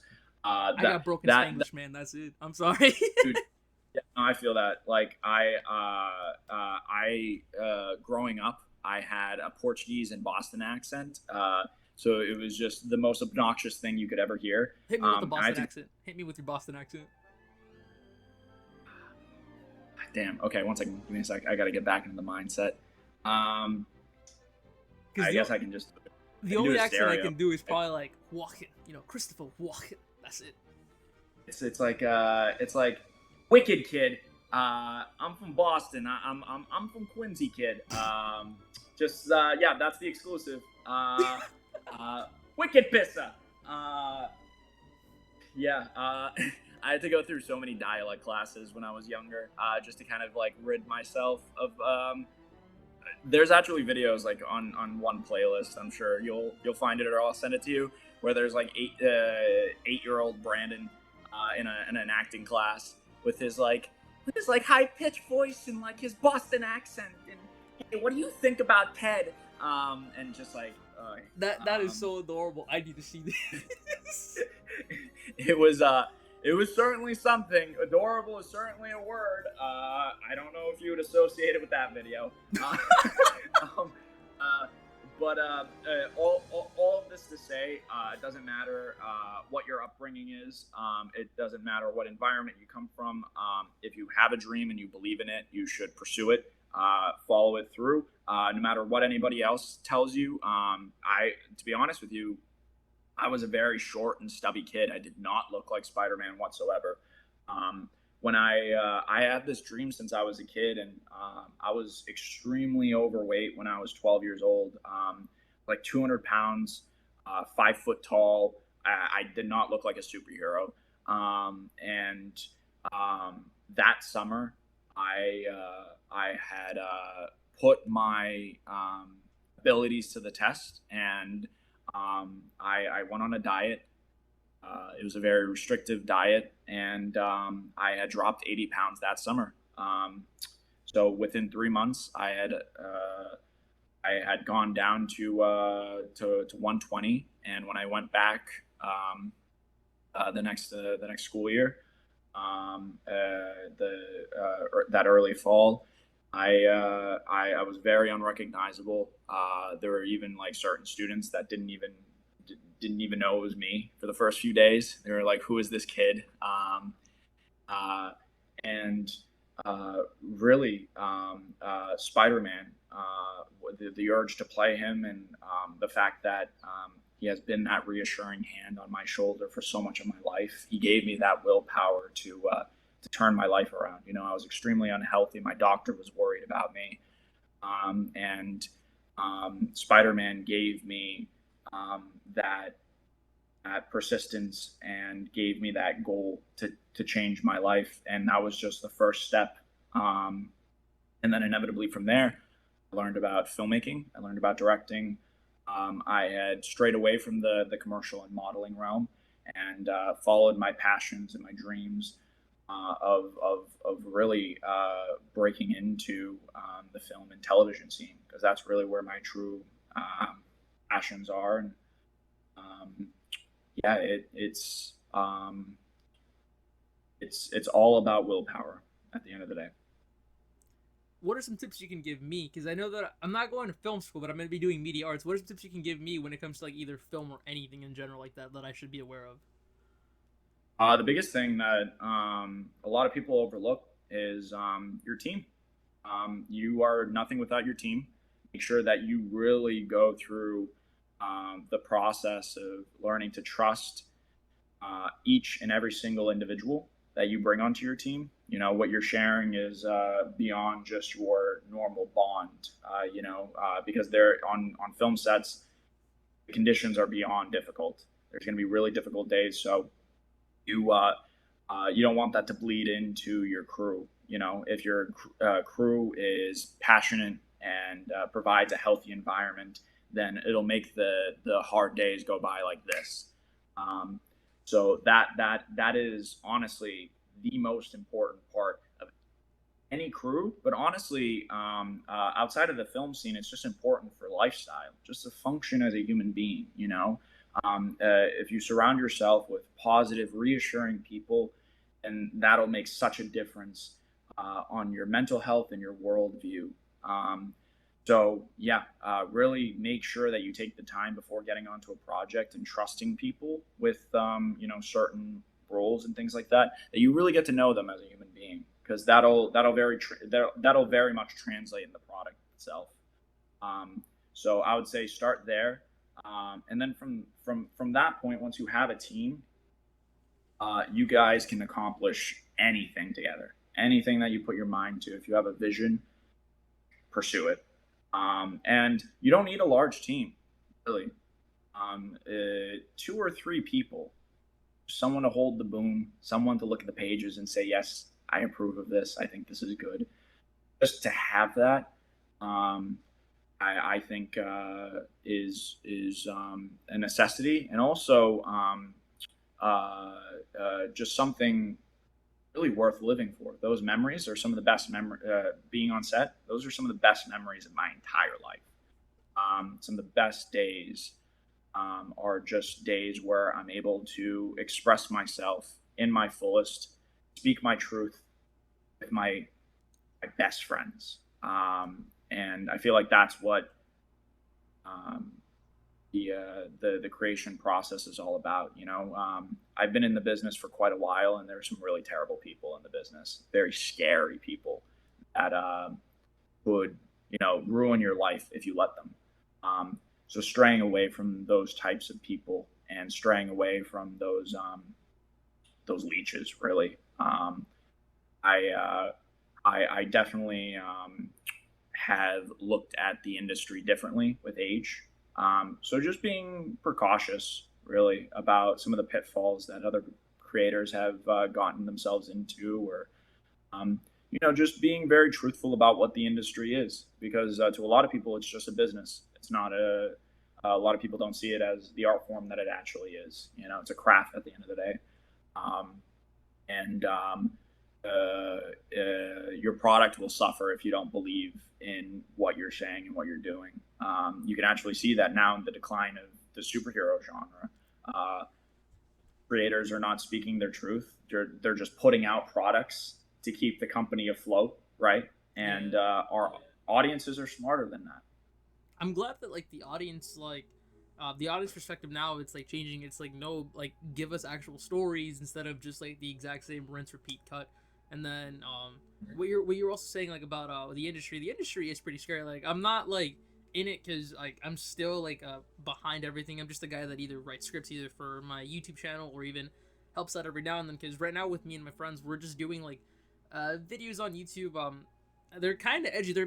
I don't really recommend them to everyone just because it's kind of like it's like a raunchy type of film to it mixed with like filthy frank, so it's like it'll put off a lot of people, but it's like we're only trying to get like the best of what we want from certain things, but we're not going to be like edgy over the top, but we're also just going to be trying to tell a certain thing the way that we live also. And you always have to give background checks to everyone regardless, and like double check and see who it is you're working with, make sure that they're actually like 100% honest, and even if they have at least something bad, at least make sure that they're not like horrendous human beings either, and because that's how it is in film from what I understand too.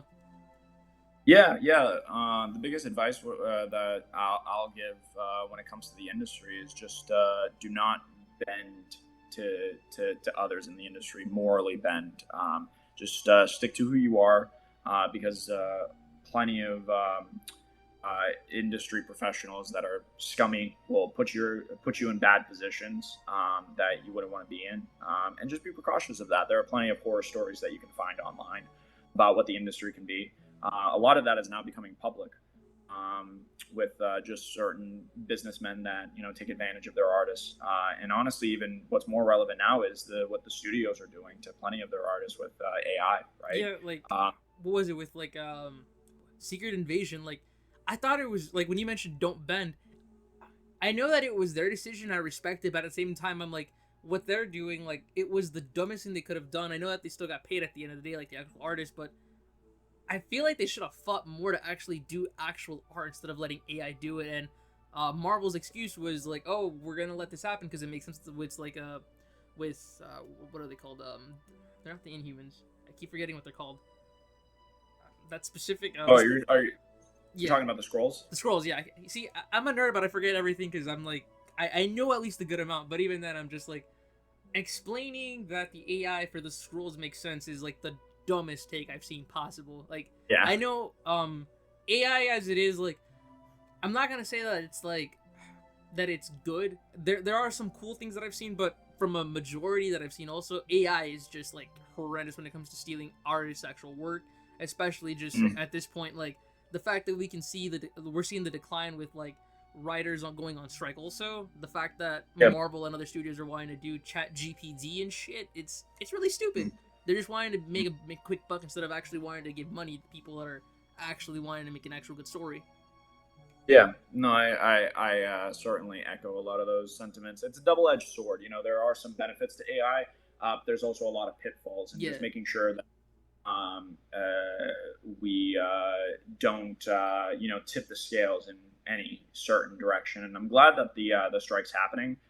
It's a necessity. We need to lay the groundwork for everything moving forward now that we have made this advancement in technology. We're living in the future now, so we need to adapt.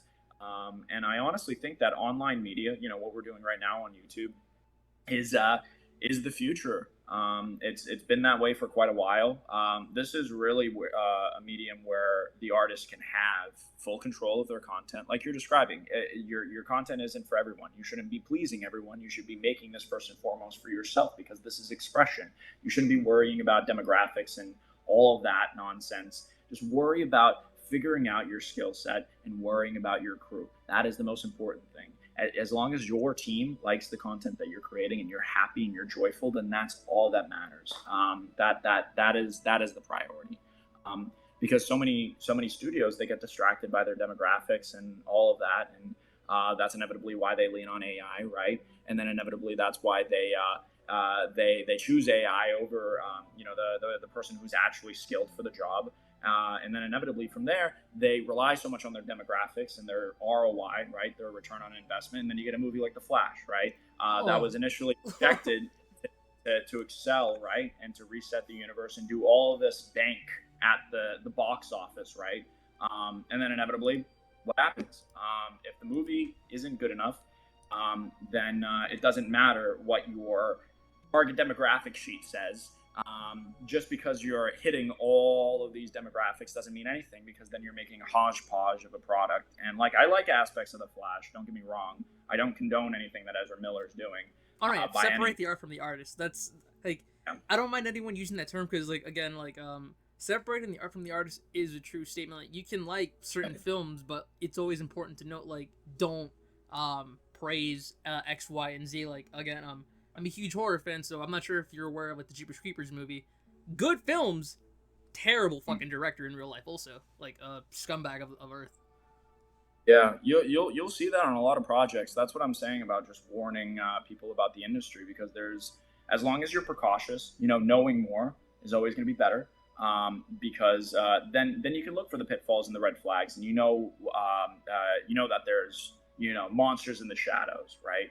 As long as you know that they exist, acknowledging it, that's the first step, and just then finding ways to protect yourself, and how to move forward.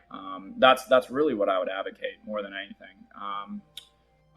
Is finding what your place is in the industry, is really the learning curve for any upcoming artists. What's something you wish someone told you, or that you would have told yourself, like future now versus like past, that you wish you would have known or wanted to know, whether it's like film or life in perspective? I worded that so weird, so I do apologize. No worries. I do understand what you're saying. Thinking it through, I guess to start with, like, regardless of my failures, it inevitably taught me important lessons that I needed to bring with me. So looking back, I wouldn't necessarily do anything differently, but if I were to give any piece of advice to my younger self, it's really just reassuring him that he is going to fail, and to just learn to fail very quickly. That's the primary thing. To accept that, because even nowadays I do struggle with failing in general. It is coming from an immigrant background, they're always saying you have to be the best, or you have to do X, Y, and Z. It's all that cultural pressure too. Like, I understand it too, because with us Latinos, it's like my parents have my mom and them are supportive of like me doing this, but like at the end of the day, I'm still looking for more jobs right now, just too, because like the job market right now is pretty shit also. But I want to make them proud. I'm pretty sure it's like that's the same thing you want to do. You also want to make them proud, but there's all this pressure, and it's like something that people don't notice, but like once they do, they're like, oh shit, okay, I see what they mean now. Yeah, no, certainly. And it's difficult to maneuver, especially with cultural differences amongst the crew and the industry. There's always going to be difficulties, but just finding ways to keep moving forward, and to not allow it to bog you down, or to give you disbelief in your passions, because there was a point in time after Spider-Man where I was really questioning what my place was, and that's normal for a 21-year-old. It's just there was a lot of experiences, not just with Spider-Man, but also things happening, around Spider-Man, that I was learning at the time about the industry, that I had to go through those growing pains to be who I am today. So, there's always going to be trials and tribulations when you're coming up in the industry, especially if you're young. So just keeping all of those things in mind as you move forward is the biggest thing. What do you want fans to know about Monsters of Manhattan when it comes out or before it comes out? Like, what is something you want to tell us about? Like, what can we expect? Biggest thing is that it's a love letter to the character, really. That this is a character that means a lot to me, that had shaped so much of who I am as a human being. I didn't have a male role model growing up, and Spidey was that for me. For the longest time, he was that older brother that could always help me during a tough time, and that's what I'm hoping to do with this series, is to help the next guy. Right? I am not attempting to tell a story that is going to compete with Marvel Studios. That's not my intention. It's really just to express how much I love this character and to put my spin on the story. That's really just it. Are there any upcoming projects that you want to talk to us about that we should be looking out for? I know you mentioned that you were also you have some back in the shelf, like you're wanting to work on, but you're trying to get all this other stuff done too. Yeah. A few projects that I'm very excited about. The first is Take Me to Benawe, which is my first feature film that I'm a lead in, and that'll be coming out tentatively this year on VOD. We're still nailing down certain deals, so I don't know where it's going to land, but I'm sure it'll be streaming soon. So that's just a beautiful story about cultural differences and cross-cultural relationship and the trials and tribulations of that. So that was something very meaningful for me, especially with my upbringing, with my father being Serbian and my mother being Portuguese. So that is just an awesome story. Danny, the director, is just an incredible human being. He had actually devoted 10 years of his life to working at donating his time to a parish. And there was so much wisdom to learn from Danny. Just really, really riveting stuff. And honestly, so much that I learned from that project I'm bringing on to additional photography with Spider-Man. Like, he shot a feature in 12 days. That is, yeah. Insane. Right? Even I didn't do that with this series, you know? And it led to a lot of pitfalls because of it. And that just came from lack of experience. And now having the experience of other projects has been so beneficial for moving forward, things that I really need. The second is a horror thriller. It's tentatively called Black Spines. And I had got to work with my longtime friend, Jordan Foss. He was the executive producer of Father Stu, the most recent Mark Wahlberg movie. And this is his directorial debut. So I can't say who else is attached, but honestly, some of them are heroes of mine, not in the fan film community, but in the industry. Shows of mine that, shows that have inspired me throughout the years, that even inspired Spider-Man. Our meets pitch is Stranger Things meets Cobra Kai, and some of the incredible cast members of Cobra Kai are on this film, and that's all I'll say. Man, now I gotta line up them interviews when that stuff comes out. I swear. Yeah, no, definitely reach out. As long as I have permission from the producers, then I'll definitely talk about it.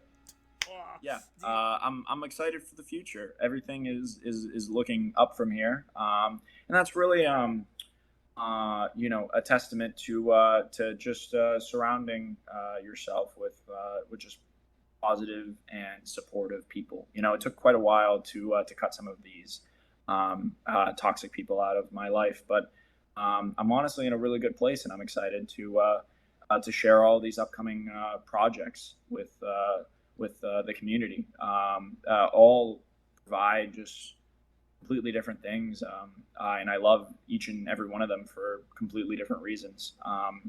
It's an exciting time. I do have to say thank you again for taking time out of your day. I know I've kept you on longer than you needed to. Thank you again for staying here and answering all my questions, even when they were worded a certain way, knowing my broken Spanglish and stuff. Dude, more power to you. I appreciate you, man. When can we expect another teaser? No, due date, but when's the next window? Do you think that we'll be able to see something more? Trailer. I'm not necessarily sure. It's all pending what ends up happening with additional photography. Currently, we're fundraising for that through some private donors, but also through our Indiegogo. So really, it's predicated on budget and the strike. If those two things can line up and be in a really good place, then hopefully we can shoot the necessary scenes to complete our series, and we're hoping to have the pilot out by this winter. We're hoping for that last week in December, post Christmas but pre New Year. That's the sweet spot that we're trying to hit, but that's just a dream currently. Like I had said, it's all about the team and making sure that we can get the team to a really good place where we can all agree to get back on set again. So, it's just pending a few different things. I hope it doesn't get delayed, but I'm prepared to shift things if needed. My hope is to stick with the schedule and put out the pilot by winter time, and to hopefully pair that pilot with a trailer for what's to come. Man, even if it does get delayed, one, we'll understand. Two, you're also gonna have the community supporting you behind. I'm gonna keep annoying the crap out of everybody. Go support the damn Indiegogo. I want to see this damn show succeed. I want more stuff like this in my media. Thank you, man. That means a lot. Really, it's coming up, bleed, and now being in a place where I have such a strong community supporting this project. It really does mean the world to me. Dude, we definitely have to come back and talk more about this another time for sure. Cause dude, I can keep talking to you for hours on days. I feel like you're just one of my best buds at this point. That's me being genuine. I'm not being fake. There's something about you that I resonate with. You made me feel super comfortable in my own interview, and damn it, I don't know how to explain it. It's the most thank fun you I've so had. much for saying. I definitely agree with you. I definitely felt a bond on this interview, and man, I'm excited for the future.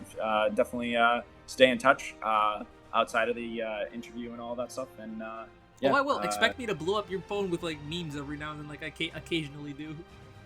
Sweet, yeah, I'm looking forward to it, man. But thank you so much for your time and your patience, and I'll certainly stay in touch. No problem. You've heard it here, folks. You've heard it here. This has been the interview between that guy Frankie, yours truly, and Brandon Melo, the 23-year-old overcaffeinated actor, the terrifying, the amazing, the deadly Web of Spider-Man, the genius himself. Thank you, man. It's been an honor.